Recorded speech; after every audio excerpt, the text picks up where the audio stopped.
Welcome everyone to another of our very exciting presentations here on A Fresh Year of Freedom. My name is Samantha Young-Fielding and I'm delighted to introduce you today to a long-standing friend of mine, Cathy Rowan, who is going to be speaking to us about human design. Now, Cathy and I have actually known each other for 16 years. We couldn't believe it when we just took a moment to go back and nostalgically decide how long ago it was that we first met. But we joined together in a session of spiritual training 16 years ago. And since then, we haven't actually been able to connect very much. So I was delighted when I discovered on LinkedIn that Cathy was going to be able to help us out with our presentation today.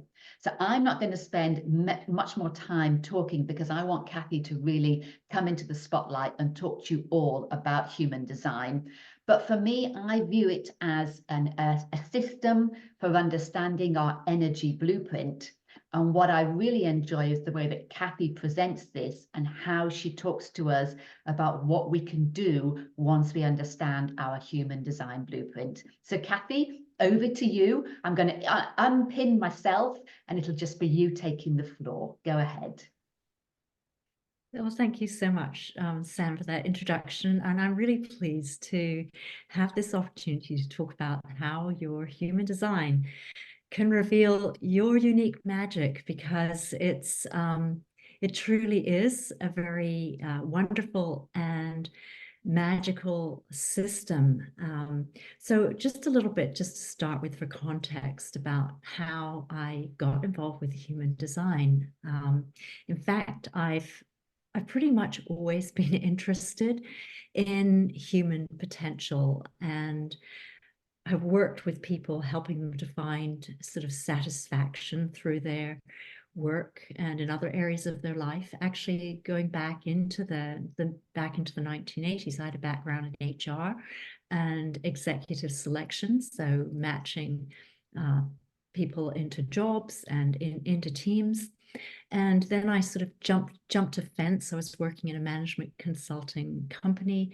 I jumped a fence into an outplacement area, working with people who were in job loss situations as a result of being made redundant during the big the downsizings in the City of London, the big banks and some of the other big corporates in the late 80s and the 1990s.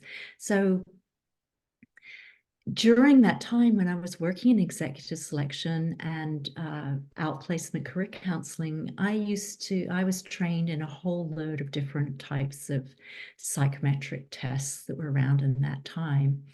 So, I had this background and understanding of, wanting to find ways to reveal to people what their key strengths were, and help people to find work that they were both good at, interested in, and had some sense of purpose for them. So a sense of helping people to find their sort of right place in the world, if you like. And I often found that as part of my career counseling work, that was often there were stories of people who hadn't enjoyed their jobs, even if they'd been in very good jobs that were well paid, or they'd gone down some route of work because they've been pushed down that route academically or through their family, or just by sheer accident. So, I was always interested in this, but then privately, I had sort of some esoteric interests, and I started exploring astrology and different energy modalities. So I was introduced to Eastern philosophies through Qigong and Taoist meditation, and Indian philosophies through yoga, and again, some of the meditative traditions there. And so, cutting the very long story short, around the time actually probably that I met Samantha back in 2008, when we were both on the same sort of like spiritual practitioner workshop, I had actually first come across human design around that time. just, I think, probably from some sort of website search, but it hadn't really stuck at that time. At that time, I was interested. I thought, oh, this is interesting. It incorporates astrology. I'm interested in that. And it seems to incorporate the I Ching, and I'm interested in that. Maybe I should take a look at this. But it seemed to be, although I was interested in quite a lot of, well, I suppose you could say fringy things at the time. That's how other people would see it. I actually thought, no, I can't take on one more thing. People think I'm wacky enough as it is. Well, it's a shame I thought that way, because actually I was sort of wrong. It had it sort of exploded, and it probably would have been a good thing for me to take interest in it at that time. But never mind, because I was deep into other things, and all of those things have now come together.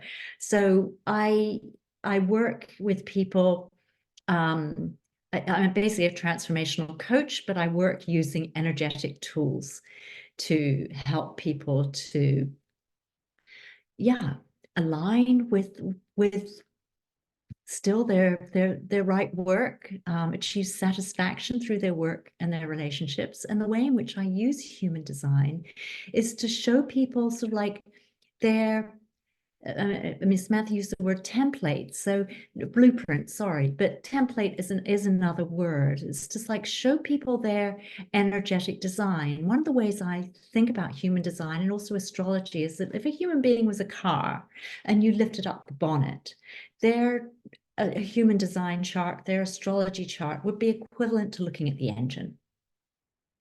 So what we want to know is, what type of engine do you have? How does this engine really need to be maintained for it to be working properly? For that, for you to get the best performance out of your human vehicle.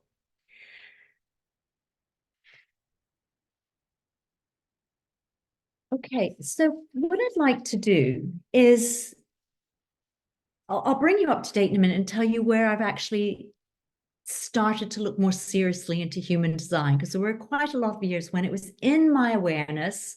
I was aware of it. I had downloaded a free design chart. I'd looked at the basics, and I found it was sort of like, yeah, this is resonating, this is true. But I hadn't realized how many layers there were to human design. So in other words, I hadn't really taken it on board and integrated it and really used it in a transformative way in my own life until a few years ago. And when I started looking at it more seriously, it was actually, I was teaching Qigong at the time, and I had a Qigong student who was interested in it. And she sort of said, oh, Cathy, do you mind if I look at your chart? May I have your birthday? I said, sure. And she came back, she said, do you know you're a projector? I said, well, actually, I do know that I'm a projector. And she was quite insistent, but do you know that projectors are quite different from many of the other types? Or have you properly understood this?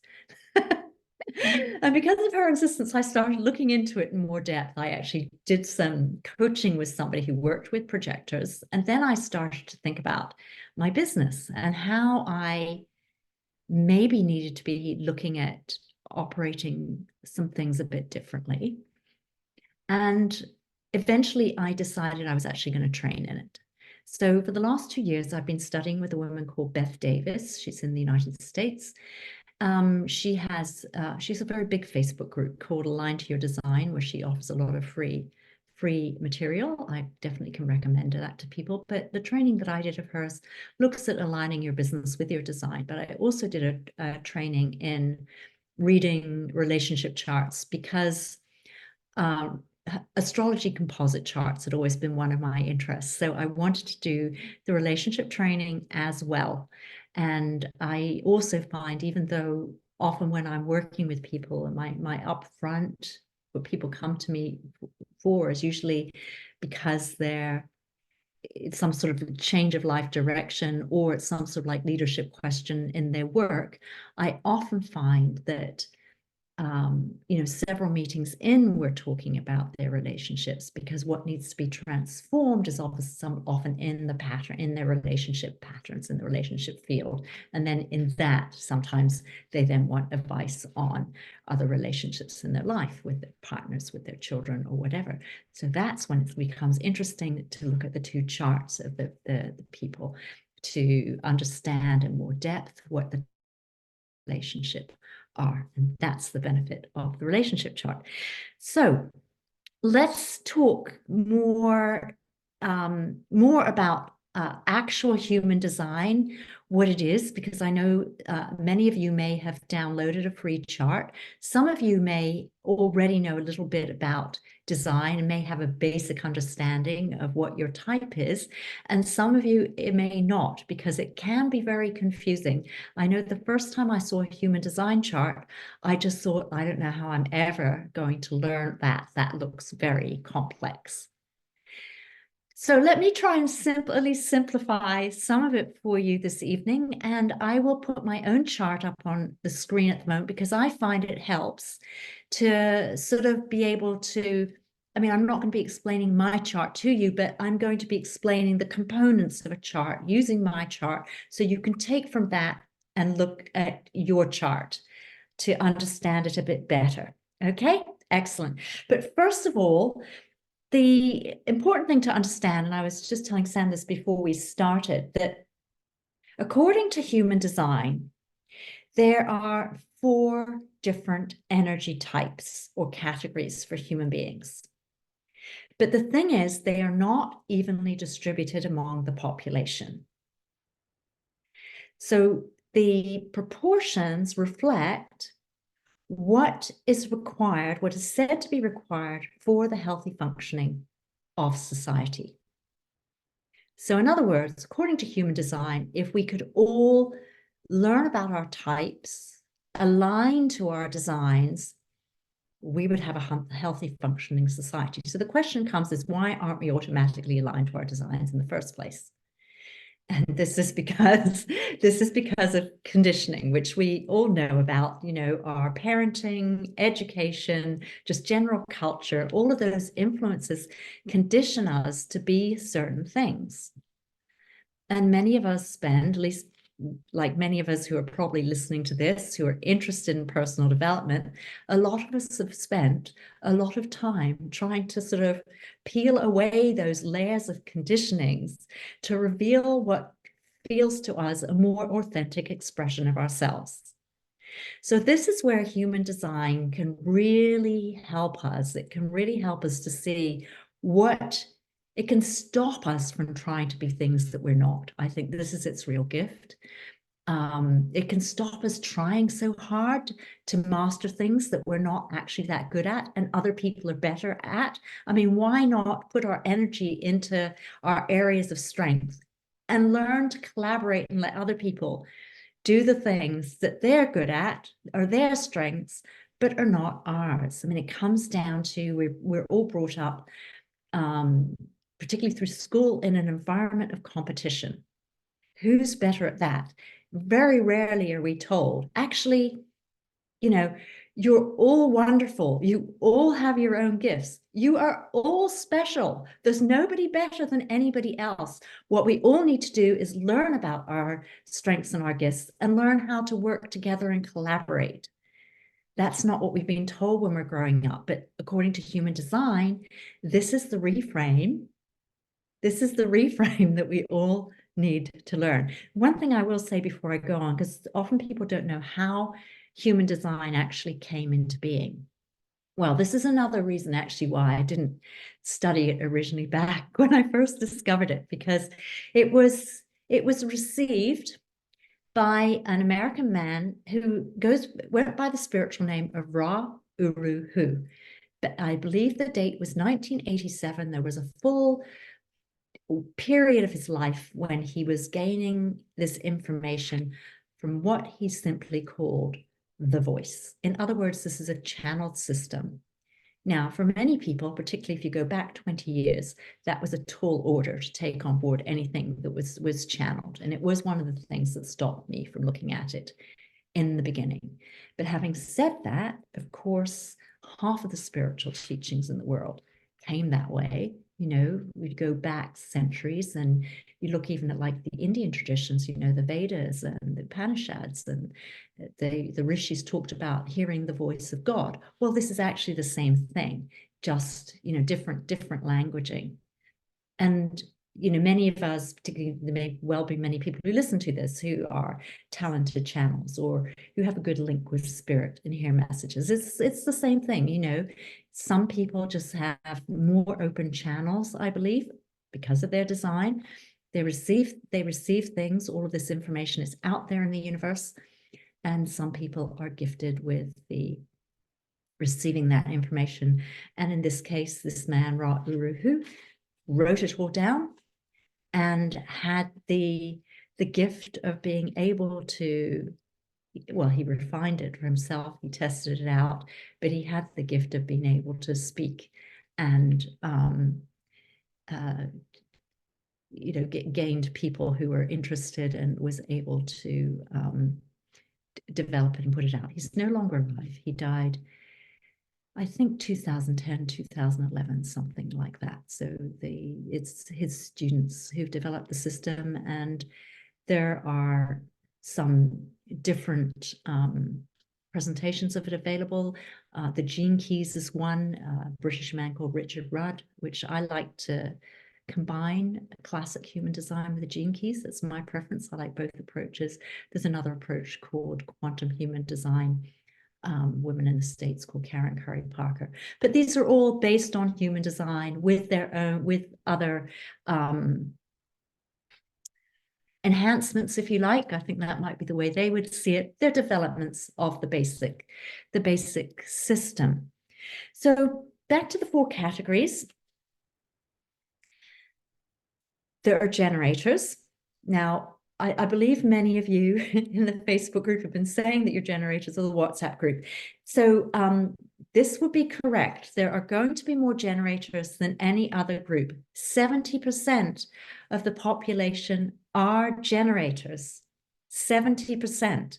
So in other words, it is the bulk of mankind. There is a subgroup. The generators are divided into 2 types: generators and manifesting generators.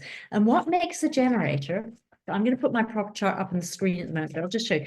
So where you have all these geometric, this is called a body graph. So where you have all these little squares and triangles and stuff, these are centers. So they're a bit like the chakra system. These are centers. So the one at the bottom is the square one at the bottom is the root center, and the one above it is the sacral center. So what makes a generator is that sacral center is going to be colored in.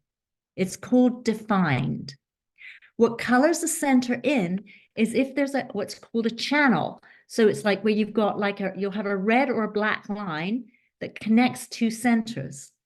So here I've got like this channel that's connecting my spleen, and this one's actually the heart. So that connects those. But so everybody who is a generator will have one full channel to the to the sacral center. So that's going to be a channel that comes from this diamond here, the G center, or from the root, or from the spleen, or from the solar plexus.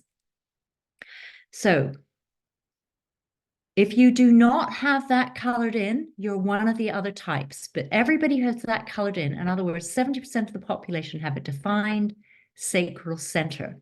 So this sacral center is seen to be a bit like a motor. That's why it's called a generator. So this is providing consistent sacral energy to the generators, and it's a bit like a battery that recharges at night. The people that do not have that colored in do not have consistent access to that sacral energy, which means they have to actually manage their energy a little bit differently. However, you may meet somebody or be in relationship with people who complete one of your channels. So like, for example, I haven't seen Sam's chart yet, but let's say because I've got I've actually got quite a lot of, the little circles in the sacral center colored, which means I've got a lot of what are called gates in the sacral center. So if I am with somebody who has the other side of any of those gates, suddenly my sacral center feels more defined. Suddenly I feel energized by that person. Or it can happen in what's called a transit. So, like how astrology has the 12 signs around the year.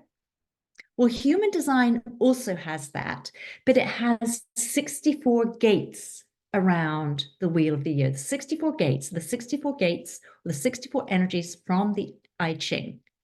And these, the 64 gates in the I Ching, there's 64 gates in the I Ching, there's also 64 combinations of codons in the human DNA, and there's 64 that appears in other systems. So 64 is important. So in human design, these 64 gates are around there, and they are recognized as the codons in the human DNA, right? They don't go from 1 to 64 around. They're distributed differently. But every time there's a transit through a gate, that could also define an area which is undefined for you. So every gate, it's 6 days in the year. So you could feel energized every time you feel again, an extra bolt of energy, an extra impetus to do something. It could be because there's a transit. You may not have that gate, but so in other words, we all have access to all of the energies of the chart. It's just that we don't all have access to all of them all of the time. The ones that we have access to all of the time, they're like our they're like our life path, our schooling in this life, the areas where we develop expertise and can share with others. So with that, let me just tell you briefly about the other 3 types, and then I'm going to show my chart. We can go into it more deeply. So we've got 70% of the people are generators, and of those, approximately 35 are generators, and 35 are called manifesting generators. Now, a manifesting generator, and it's going to get a little bit more complicated here. I hope I have time to explain it later. But a manifesting generator will have their sacral center is connected by channels up to the throat. So they're like a bit like a hybrid generator or manifestor type. There is a manifestor type as well. They're not defined sacral center, but will have connected channels directly or indirectly from what's called a motor to the throat. Now, they don't have a sacral motor, but there are also the root center, the solar plexus, and the heart are also called motors. So that's the difference between a manifestor. They're only about 8%, 8 to 9% of the population. So not a lot of people are manifestors. Then we have projectors. Projectors do not have a defined sacral center. They also do not have a channel connecting a motor to the throat, but they do have some defined centers. I am a projector, so here is an example of a projector chart. I've actually got 4 defined centers, but you could have less defined centers and be a projector. You might say, like, I only have the head centers and be a projector. Sorry, Sam, did you have a question? Yeah. Okay, no.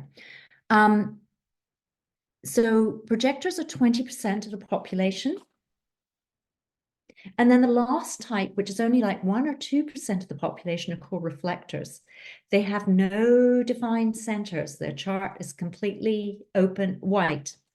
All the centers are white.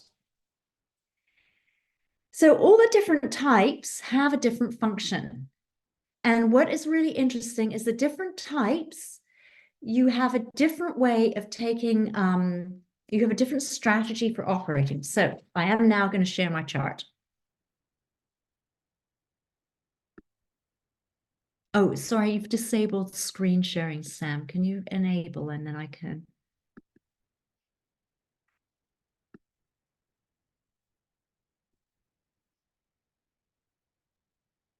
Give me a second. I'm just trying to figure out where. There it is. I'll continue to talk while you're... Should work now. So sorry. Okay.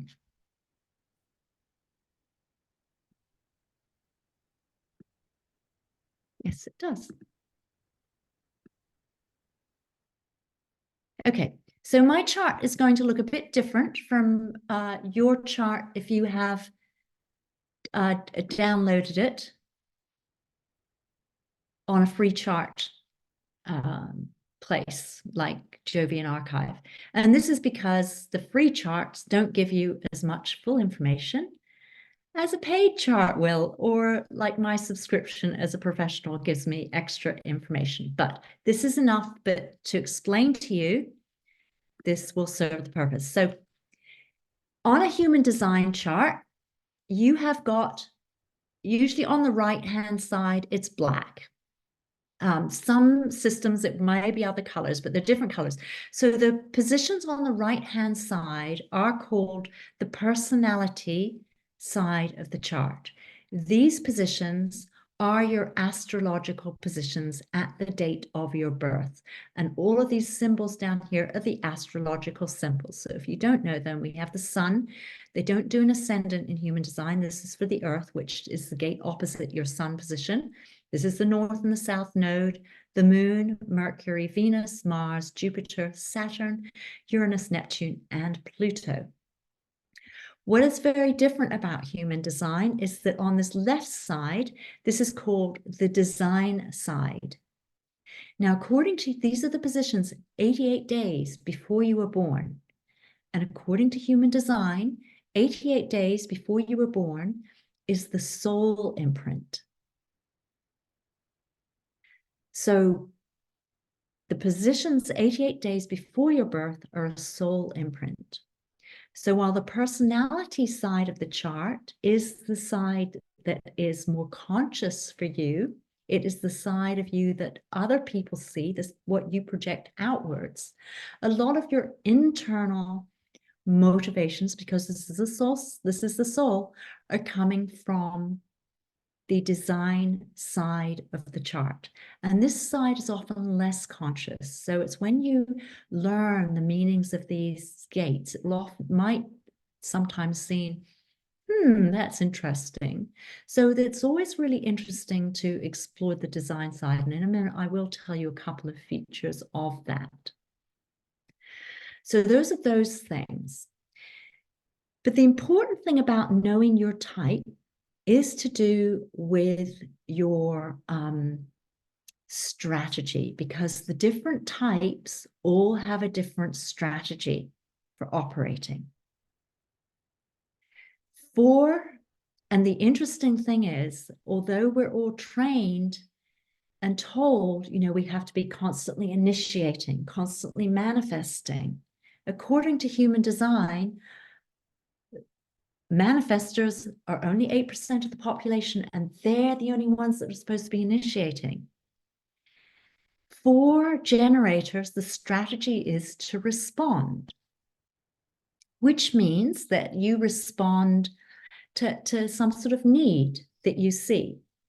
So it can be you're responding to other people, but it can also be that you're responding to something in the environment. Like, for example, you are responding to, climate change or deforestation or a pandemic situation. When you think of things we've seen recently, you can respond to things like that. Something happens, you can respond. Projectors, it's a variation on that. The projectors, one of the things about, the generators, because they've got this consistent access to energy, the generators are often, they're doers. They've got the consistent energy, they've got that impulse to do things, to contribute. One of their roles is to show others the steps to things. So that can obviously apply across a wide range of fields. It's showing others the steps. It's a building type energy. How do you get from one place to another? What are the steps? Generators tend to be really good at that. Projectors, it's all a bit different. Projectors, because the energy is not consistent access to the sacral energy, one of the things that projectors need to be careful about is burning out. Now, anybody can burn out, and a generator can burn out as well, especially if they're not aligned to their design and they're not feeling satisfied with their life. You can always burn out from not being aligned and feeling dissatisfied. But projectors have to be that little bit careful because they can burn out from trying to be a generator, trying to operate in the same way as the generators. So this doesn't mean that projectors are necessarily, they can't be busy, they can't get a lot done, but it tends to mean that their energy works like, okay, you put out a lot of energy, you need to take a little projector rest, right? It's not consistent access. And ideally, a projector waits for an invitation. Now, the reason for this, partly in the clue to the type, these types, the generators, projectors, is to do with the type of aura a person has. So the generators are seen to have sort of like warm, inviting auras. People want to come into their field. Projectors are seen to have penetrating auras. They're hence the word the projector. But where the penetration often is for projectors, the projectors are like the guides of the planet. And the projectors are often very good at seeing projectors. And when I say guides, they're the people who are often like to guide energy. They're often, ideally, projectors and generators are meant to work together. The projectors are often meant to sort of see, like, when the generator may be charging, because the generator, because of this consistent access, once they're moving, they're moving. So the projector can see if they need a course correction at some point. So one of the roles of the projectors is to like course correct, help the generators to course correct. But generators and projectors are meant to work together. They're not meant to work. It's not like, oh, that's one type and that's one type and the two don't meet. No, work together. But the projector is supposed to wait for an invitation from the generators in order to be able to guide them. You're not supposed to step in if you're a projector and say, oh, you should be doing it this way, or give your unsolicited advice. This is very hard for projectors because often they see first where things need to go. But unsolicited advice does not go down very well. And apparently this is because of the type of aura. People can feel a little bit invaded if you give unsolicited advice. So you need to wait for an invitation. Once you've got the invitation, that's fine. And it doesn't mean you have to wait for an invitation for everything. You can invite people to events and other things, but to give your advice, well, none of us should give unsolicited advice really anyway. And the generator shouldn't give unsolicited advice either, but they probably get away with it a little bit more often than projectors. At least that's the theory. So projectors wait for an invitation.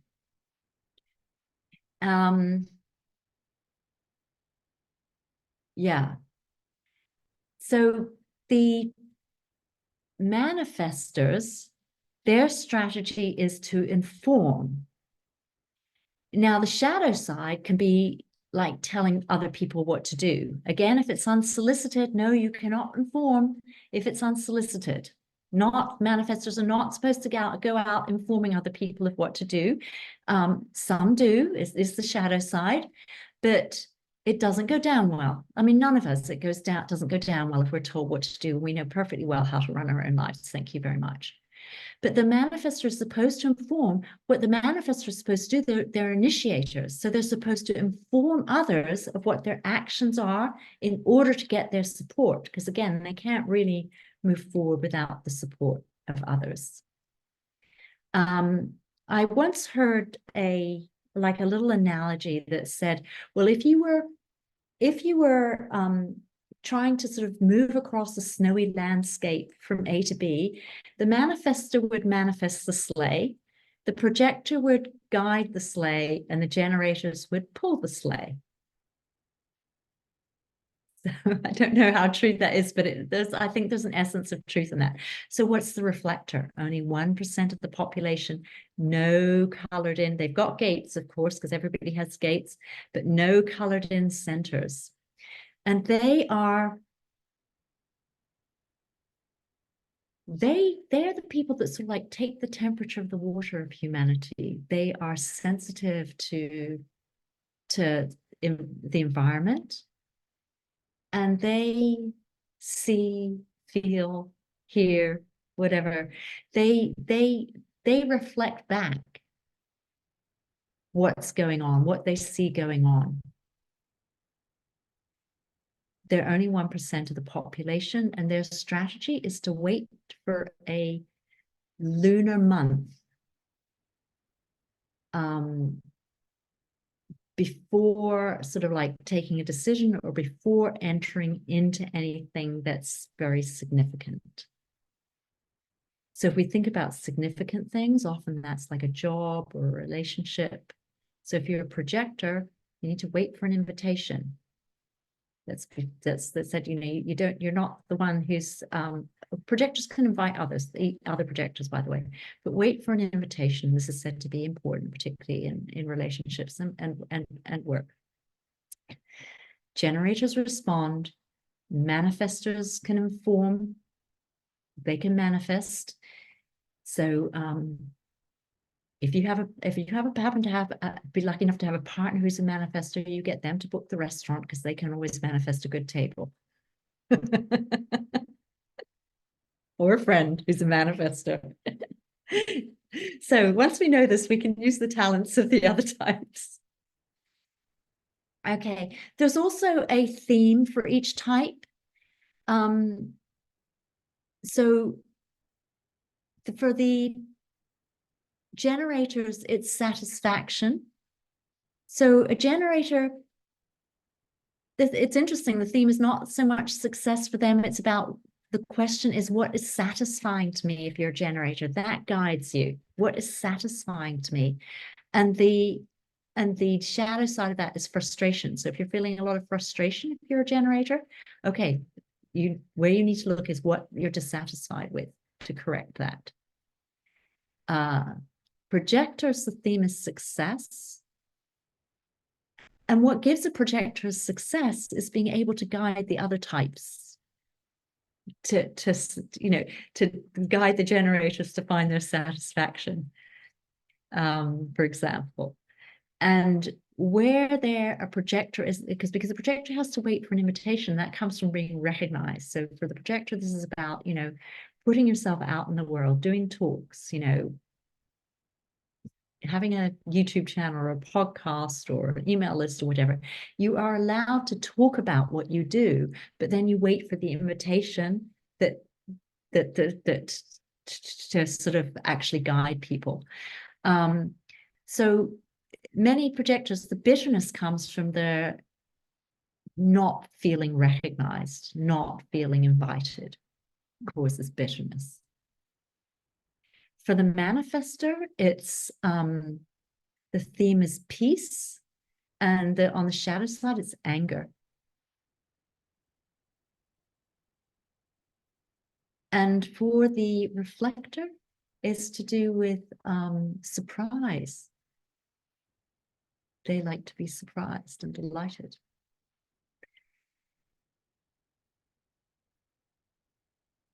Okay, so another thing that is very important to know is your authority, which does differ within the types. So within the types, there are like subcategories. Of course, we're all individuals. So even though you've got that main thing about strategy, which applies to everybody else in your type, then we're coming down to look at individual differences within the types. As I said, for generators, there's already one main individual difference, which is the difference between a manifesting generator and a generator. In general, the manifesting generators are like the most energetic of all the types. They're very fast. Then generally they operate a little bit faster than a I don't want to say ordinary generator because that makes it sound as though it's better to be a manifesting generator. It's not. All the types have different purpose. But manifesting generator tends to be very quick, and they can skip steps, which generators cannot skip steps. So it's a different purpose. But both the generators and the manifesting generators, there's only two types of decision-making authority. This is so good to know. So you've either got, there's sacral authority, and there's solar plexus authority. Everybody's got a defined sacral if you're a generator.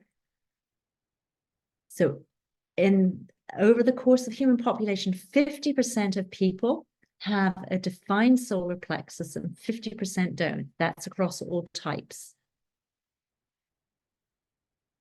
Anybody who has a defined solar plexus, this trumps any other decision-making authority. Anybody who's got a defined solar plexus is automatically emotional authority.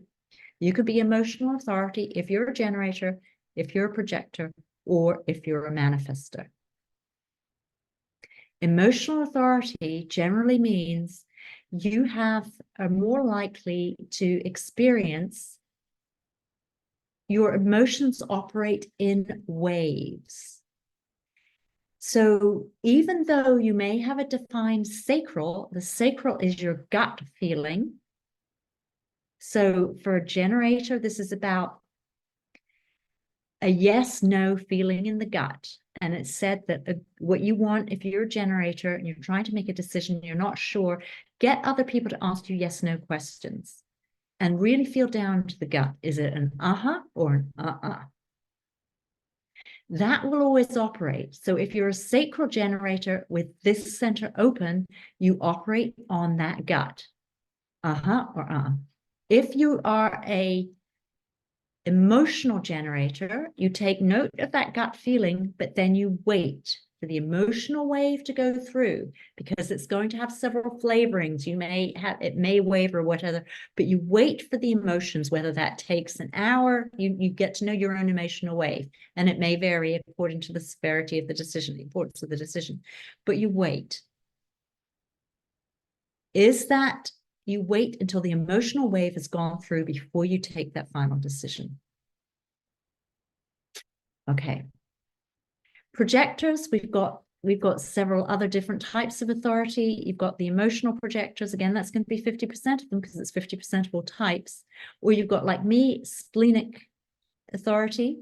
This is the spleen here on the left. That's a sort of it's an instinctive authority. It's an immediate yes, no, it's often to do with the senses.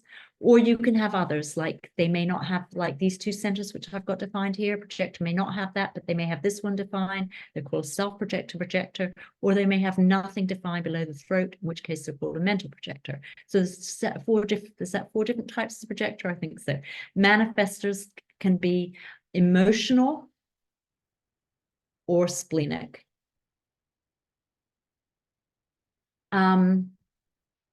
I'm aware of the time. I don't know how much time we've got, Sam. I don't want to go over, but there's a couple of other things I wanted to just explain. Another 10 minutes? Okay. Okay, great. So just a couple more things, because clearly this is very complex and there are many, many chains around. It takes a couple of years really to properly understand all of this. But just for your understanding a little bit more, so we have on this side, when we see these numbers, every one of them has got a decimal point there. This does not actually go from 1 to 9. It only goes from 1 to 6.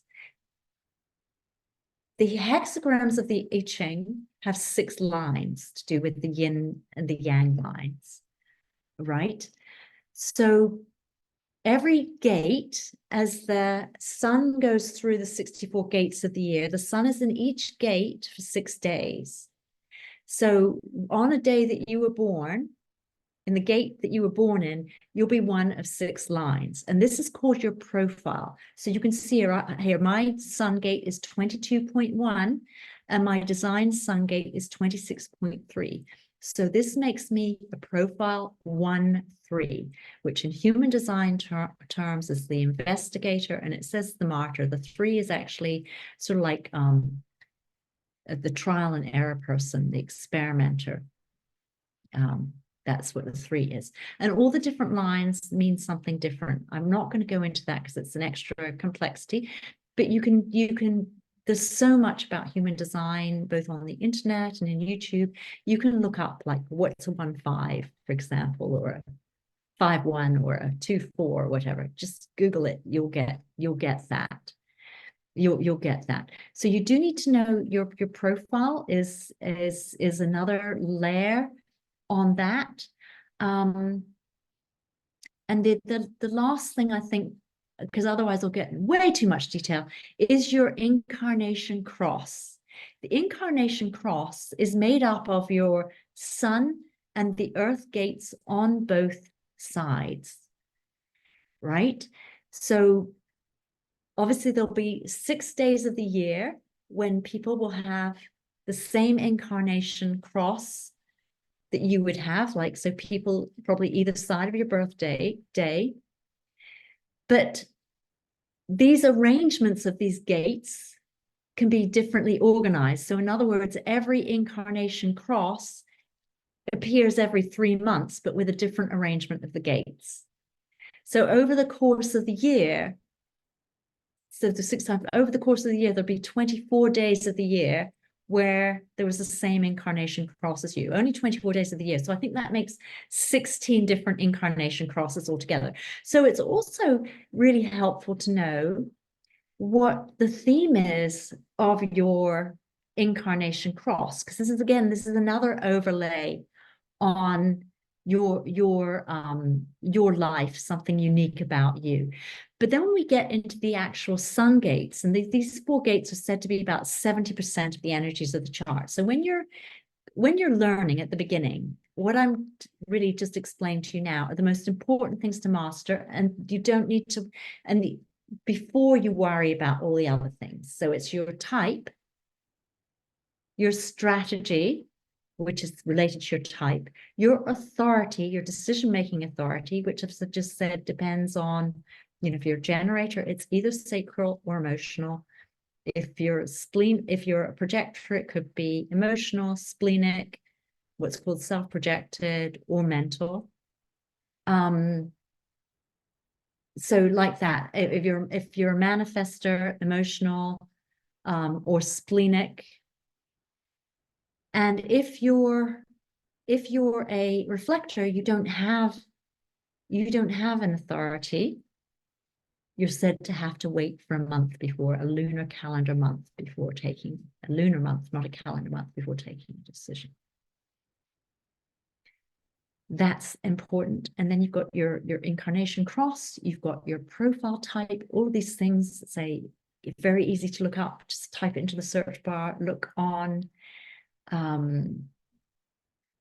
YouTube, or you can book a reading with somebody like me, and I can tell you the quick way without you having to spend hours down the rabbit hole on the internet.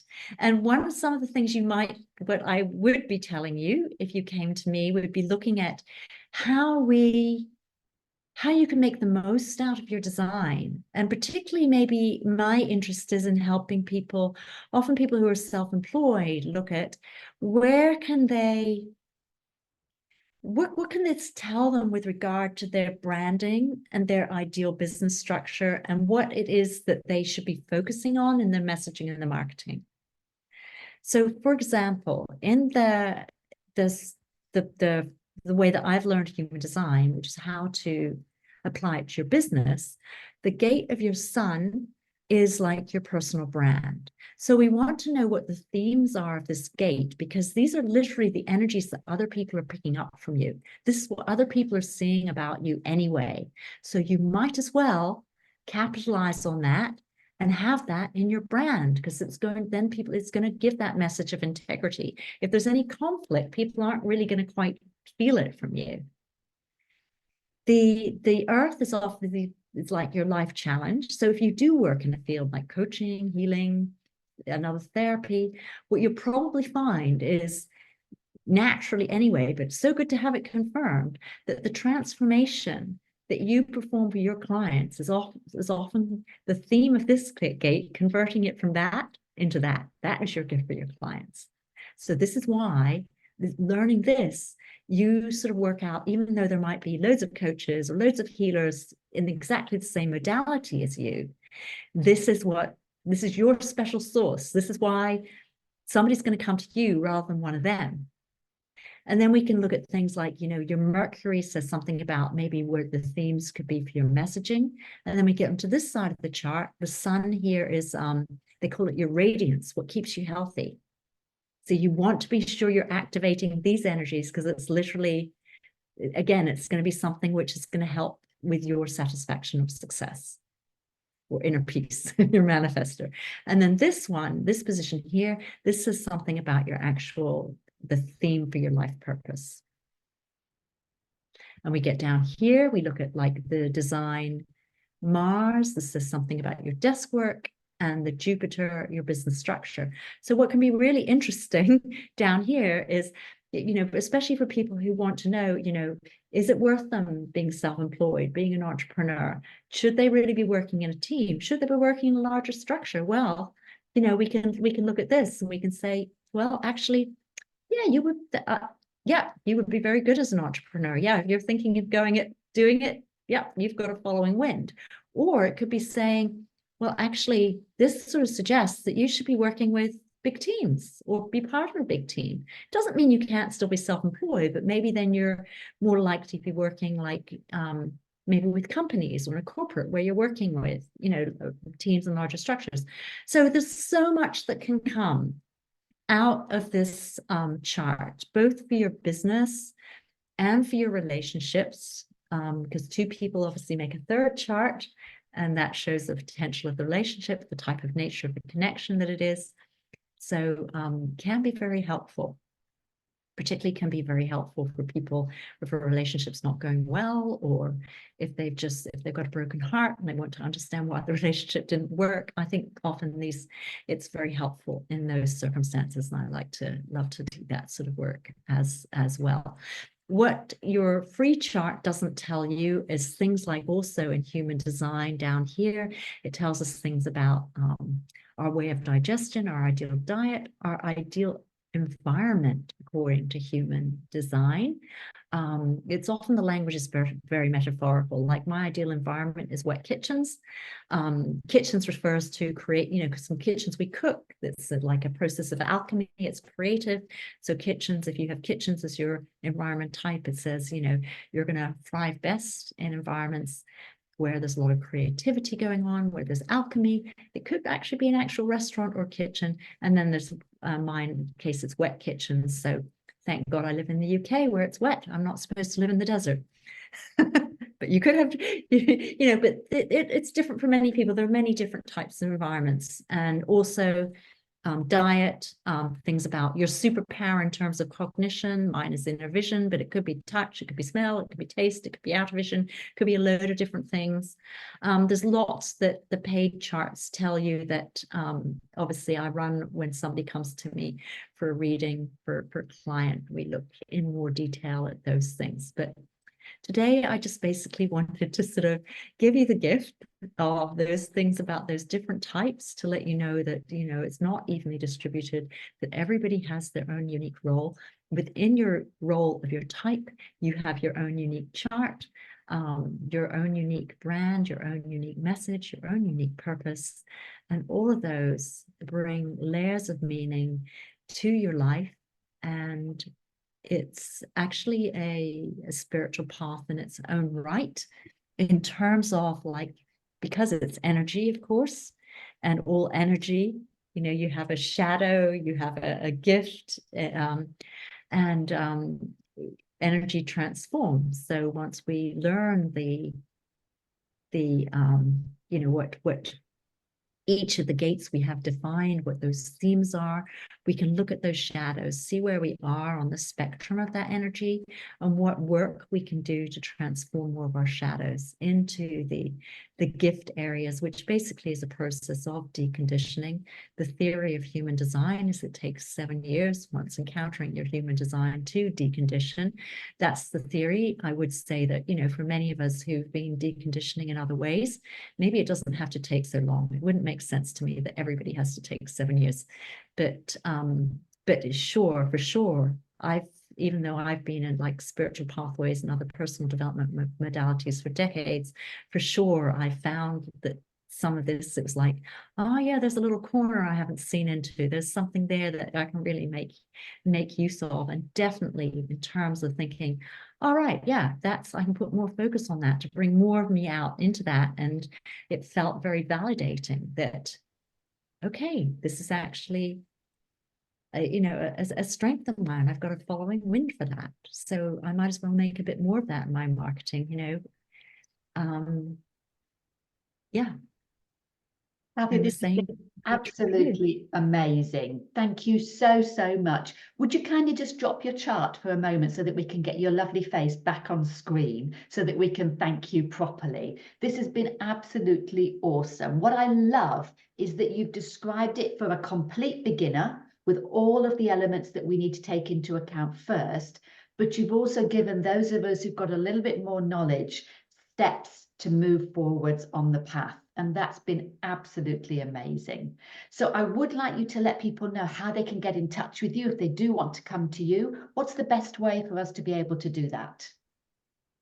Well, probably the easiest for, you know, the purposes of the recording is to email me, Catherine@catherinerowan.com, and then I can send you the appropriate links, website pages and information, etc. And obviously I'm in the Facebook group, so you can like obviously click on my photo to friend me in the normal places on Facebook, or you can ask me a question in that group, and obviously I can respond there and give you the information too. Amazing. Thank you so much for being with us today. You have shared such an amazing amount of information so very generously. We very much appreciate it. As we come off the call now, I'm going to stop the recording in just a moment. So if anyone who's here with us live wants to ask a question, they can do so. But obviously for those who are watching on replay, do get in touch with Cathy, ask her the questions in the group and reach out to her directly if there's anything further she can do for you. Cathy, thank you again. This has been amazing. Oh, it's my pleasure. Thank you very much.